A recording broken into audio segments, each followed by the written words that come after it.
छठ मैया, जिन्हें भगवान सूर्यदेव की बहन माना जाता है। यही कारण है कि छठ पर्व को सूर्य उपासना का पर्व भी कहा जाता है। भगवान शिव और माता पार्वती के ज्येष्ठ पुत्र कार्तिकेय के जन्म से भी छठ मैया की कहानी जुड़ी हुई है।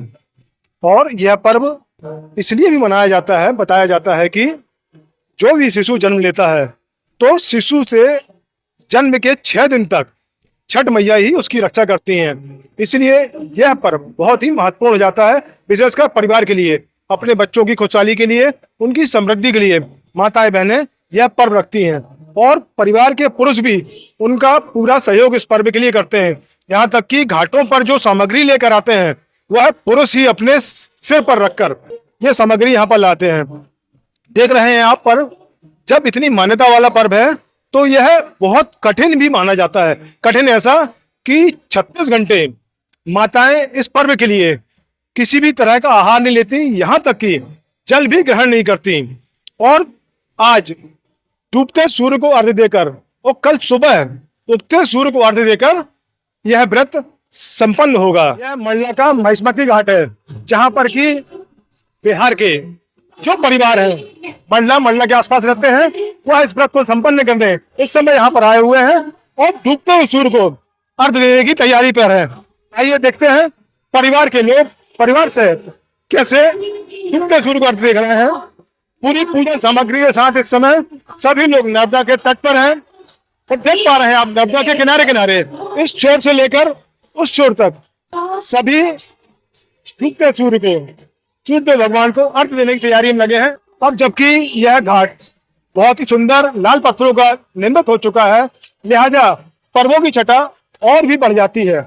यहाँ आप देख पा रहे हैं कुछ लोग सेल्फी ले रहे हैं, कुछ पूजा की तैयारी में लगे हुए हैं। आइए पास से आपको दिखाते हैं कैसे परिवार मां नर्मदा के जल पे आधे खड़े होकर और अस्त होते सूर्य को अर्घ्य देंगे। नर्मदा तट पर अस्त होते सूर्य को अर्घ्य देने जो परिवार सहित आए हैं उनमें से कुछ महिलाएं हैं, उनसे बात करते हैं। ये छठ पर्व आखिर मनाया कैसे जाता है? ये छठ माता जो है ये ब्रह्मा जी की मानस पुत्री है और सूर्य भगवान की बहन है और शंकर जी की बहू है, कार्तिक देव जी की पत्नी है। ये पर्व आप जैसे आपके जानते में कितने वर्षों से मनाया जा रहा है? ये तो मतलब श्री रामचंद्र जी बहुत मतलब प्राचीन काल से मनाया जाता है। आपके परिवारों में इस पर्व का कितना महत्व है? बहुत मतलब महापर्व बोला जाता है। इसकी शुरुआत कहाँ से होती है? इसकी शुरुआत